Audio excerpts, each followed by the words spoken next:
Cette capsule présente la deuxième étape de la résolution de problème, la lecture. Si vous ne l'avez pas déjà fait, il serait préférable de regarder la vidéo de la première étape, le survol. Quel est l'objectif de la lecture?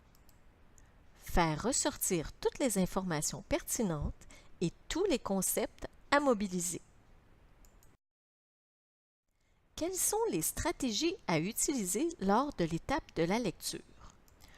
Tout d'abord, nous surlignons les informations importantes relatives à la tâche que nous avons identifiée dans l'étape du survol. Nous identifions également les mots à clarifier avec un astérisque s'il y a lieu. Finalement, nous annotons le texte en identifiant le concept mathématique à mobiliser et nous écrivons la formule s'il y a lieu. Ces trois stratégies sont donc réalisées simultanément au fur et à mesure qu'on avance dans la lecture. Nous allons maintenant appliquer les stratégies que nous venons de voir à l'exemple « Les vergers chantent la pomme » présenté dans la capsule de la première étape, le survol. À la fin de notre survol, nous avons établi que notre tâche consistait à déterminer le contenant de jus, en carton ou en aluminium, le plus rentable, en tenant compte des profits et des coûts d'entreposage. Nous allons donc devoir garder cette tâche en tête lors de notre lecture pour s'assurer de relever les informations pertinentes.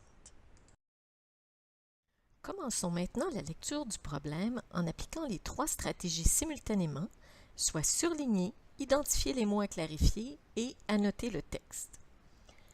Les vergers chantent la pomme ont produit 750 kL de jus de pomme.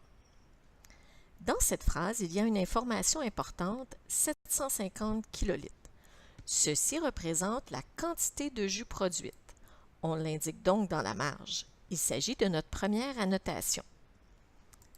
Le propriétaire désire maintenant mettre ce jus en contenant pour la vente. Deux choix s'offrent à lui, boîte de carton ou canette en aluminium. Ici, il faut retenir qu'il existe deux types de contenants, boîte de carton ou canette en aluminium.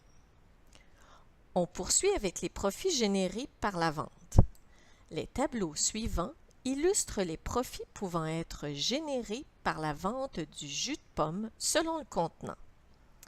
Portons une attention particulière au tableau.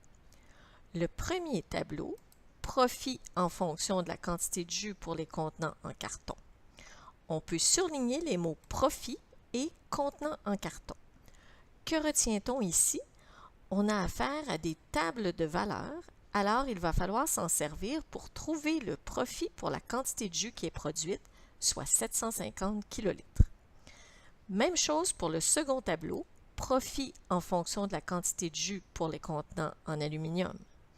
Encore une fois, il s'agit d'une table de valeurs. Nous devrons déterminer le profit pour 750 kL. On poursuit avec les coûts d'entreposage.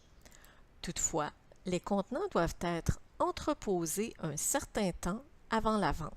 Voici un graphique illustrant les coûts que doit débourser le propriétaire pour entreposer le jus de pomme selon le type de contenant. Examinons donc le graphique de plus près. Le titre nous indique qu'il s'agit des coûts de location pour l'entreposage. Nous voyons qu'il y a deux droites, une pour les contenants en aluminium et l'autre pour ceux en carton.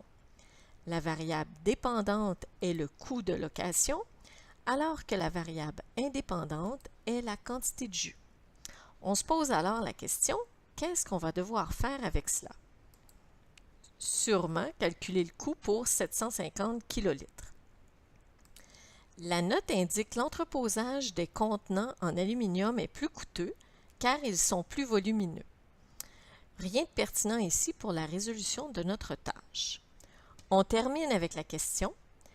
En vous basant sur ces informations, quelle solution en termes de choix de contenant est la plus rentable pour le propriétaire du verger? On cherche donc le contenant qui est le plus rentable. Nous connaissons les profits générés par la vente ainsi que les coûts d'entreposage pour chaque type de contenant.